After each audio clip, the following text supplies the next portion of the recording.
The sky does not explode. It simply goes dark. The most faithful star in human history turns into a silent black coin hanging in daylight. For 8 minutes and 20 seconds, nothing seems wrong. Birds still cross the air. Oceans still breathe with slow tides. Cities still glow with windows and screens. The earth keeps turning, unaware that its heart has stopped beating.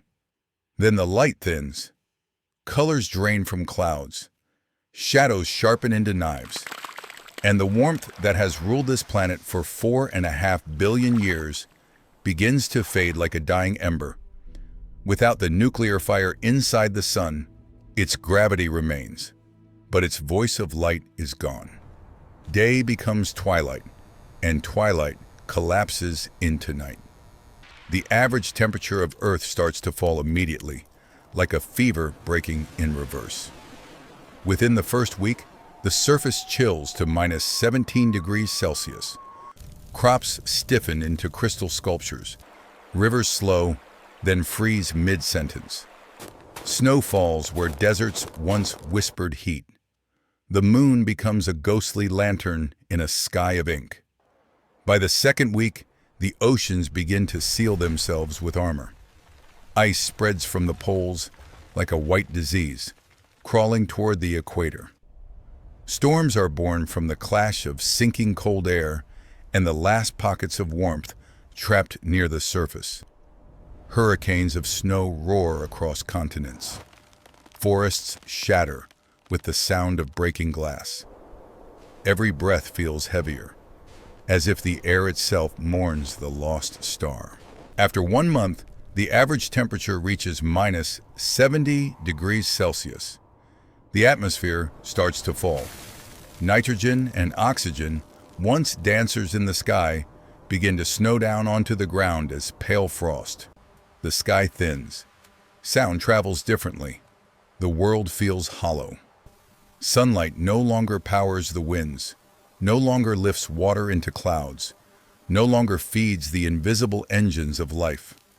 Photosynthesis ends like a song cut mid-note. Plants die in silence. Animals follow in shadows. Deep underground, however, something still burns. The earth itself carries ancient warmth from its molten heart. In mines and tunnels, where rock remembers fire, small pockets of life might endure. Bacteria, blind and patient, sip chemical energy from stone. Near volcanic vents and deep ocean ridges, where the planet exhales heat, fragile ecosystems cling to existence like sparks in a cave. Humanity faces a brutal arithmetic. Without sunlight, energy must come from what was once backup. Nuclear reactors glow like artificial suns beneath concrete shells. Geothermal plants draw heat from the planet's bones. Cities retreat underground, stacking layers of survival like pages in a book of extinction. Artificial light replaces dawn. Artificial farms replace fields. Every calorie becomes precious. Every breath is counted. Time stretches into a frozen mythology. After 1 year, the average surface temperature falls below minus 100 degrees Celsius. The oceans are sealed under thick ice, kilometers deep. Clouds are gone. The sky is a vault of black stars, sharper and more numerous than any night in history. Constellations burn like wounds in the dark. The Earth becomes a drifting cathedral of ice, orbiting a dead star that still holds it in a gravitational embrace. Yet gravity is not warmth. Gravity is not food, and gravity does not forgive. The moon still pulls the frozen seas, but tides are locked beneath crystal. Mountains crack as water trapped inside rock expands into ice.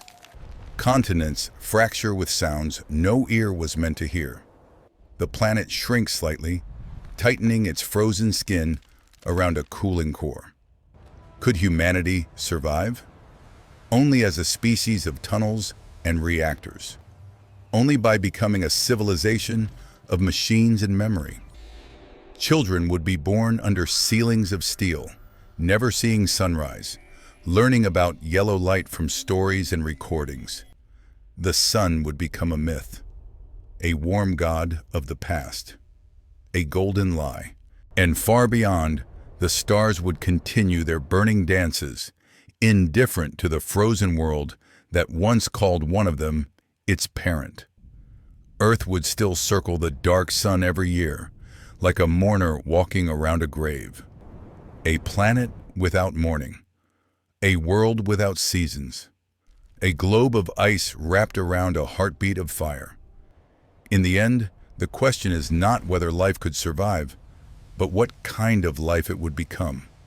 Not creatures of sky and soil, but beings of stone and shadow. Not farmers of sunlight, but miners of heat. Not children of a star, but heirs of a planet that learned how to live without one. And somewhere in the blackness, the sun would remain, a massive corpse of hydrogen and silence, still holding Earth close, still shaping its path, still ruling a system it can no longer warm. The universe would not notice the loss, but Earth would remember forever.